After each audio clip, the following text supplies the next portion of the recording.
ഏയ് ആ ആ ഐ, ഇന്നലെ എല്ലാം വാങ്ങിച്ചാലൊന്നും വാങ്ങിക്കാൻ പറഞ്ഞില്ല. ഇതല്ല, ഇത് കൊച്ചിന് കുറച്ച് സാധനങ്ങളാണ്.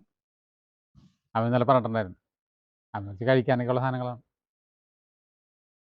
നിങ്ങളുടെ ഉച്ചയ്ക്ക് പിള്ളേരല്ലേ കഴിക്കട്ടെ.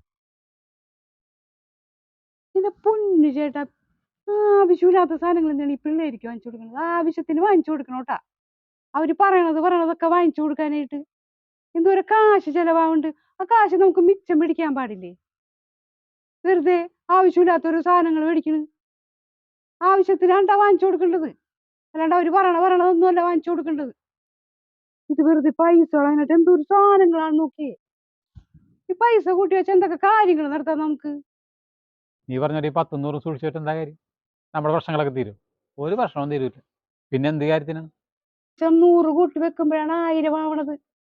അത് 100 പ്രാവശ്യം ആകുമ്പോ 10,000 ആവും. എന്തെങ്കിലും ഒരു ആവശ്യം വന്നു കഴിഞ്ഞാൽ ആരുടെ അടുത്തും പോയി ഓടിപ്പോയി മേടിക്കണ്ട. ആ 100 രൂപ കൂട്ടി വെച്ചാല് ശരി, അത് സ്ഥിര വരുമാനക്കാർക്ക്. ഇതിപ്പോ നമുക്ക് ഒരാഴ്ച പണി ഉണ്ടെങ്കിൽ ഒരാഴ്ച പണി ഉണ്ടാകും, ഒരു മാസം വേണ്ടി ഒരു മാസം പണി ഉണ്ടാകും. ഈ അങ്ങനെയുള്ള നമ്മൾ എന്തോന്ന് കൂട്ടി വെക്കാനടി? എപ്പോഴും പണിയുള്ളപ്പോഴും കഷ്ടപ്പാട്, പണി ഇല്ലാത്തപ്പോഴും കഷ്ടപ്പാട്. പിള്ളേർ ചോദിക്കും, അപ്പനെ ഒരു കാര്യം പറയാം, പണിയുള്ളപ്പോൾ അപ്പം മേടിച്ചറിയില്ല, പണി ഇല്ലാത്തപ്പോൾ അപ്പം മേടിച്ചറിയില്ല. അതിനിപ്പോൾ എന്താണ്?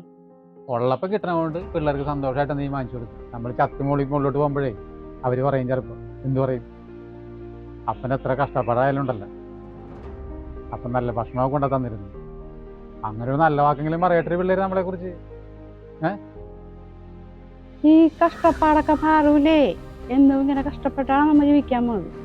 പിള്ളേരൊക്കെ ഒന്ന് വലുതാവട്ടെ, അവർക്ക് ജോലിയൊക്കെ കിട്ടിക്കഴിഞ്ഞ് ഇതൊക്കെ മാറും. എന്ന് മാറാൻ?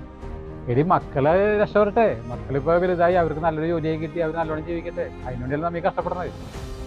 അതവരുടെ സന്തോഷം. നമ്മൾ അതിനുവേണ്ടി ആഗ്രഹിക്കണമെന്നില്ല. അയ്യോ, മക്കൾക്ക് നല്ലൊരു ജോലി കിട്ടി, ഇനി എനിക്ക് സ്വസ്ഥമായിട്ട് സന്തോഷമായിട്ട് ജീവിക്കാം, അതൊന്നും നമ്മൾ ആഗ്രഹിക്കണമെന്നില്ല.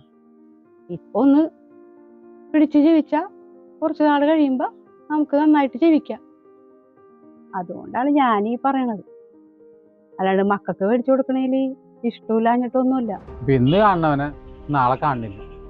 അപ്പം അതുകൊണ്ടേ നമ്മൾ ജീവിച്ചിരിക്കുന്നിടത്തോളം കാലം മക്കളെ സന്തോഷമായിട്ട് നോക്കാം. അവരെങ്ങനെയൊക്കെ നോക്കാൻ പറ്റുമോ അങ്ങനെയൊക്കെ നോക്കാം. അതാണ് എൻ്റെ ഒരു പോളിസി. ഇനിയിപ്പോൾ നിന്നെ ഈ അതിൻ്റെ മുകളിൽ ഒരു വർത്തമാനം പറയാൻ നിൽക്കണം. പിന്നെ നമ്മുടെ കഷ്ടപ്പാട് അതൊന്നും മാറാൻ പോകണമെന്നില്ല. നമ്മൾ ചത്ത് മുകളിൽ ചെന്നാലും നമ്മുടെ കഷ്ടപ്പാടൊന്നും മാറും. അത് പിന്നെ പറയുമെന്നുള്ളൂ, നാളെ മാറും, മറ്റന്നാൾ മാറും. അതൊരു പ്രതീക്ഷ മാത്രമേ ഉള്ളൂ. ആ പ്രതീക്ഷയിൽ ഒഴുക്കിനൊപ്പിച്ച് നമ്മോട് പോകണം. പക്ഷെ നമ്മുടെ കഷ്ടപ്പാടൊന്നും നമ്മൾ ചത്താലും മാറാൻ പോകും. അത് മാറേയില്ല.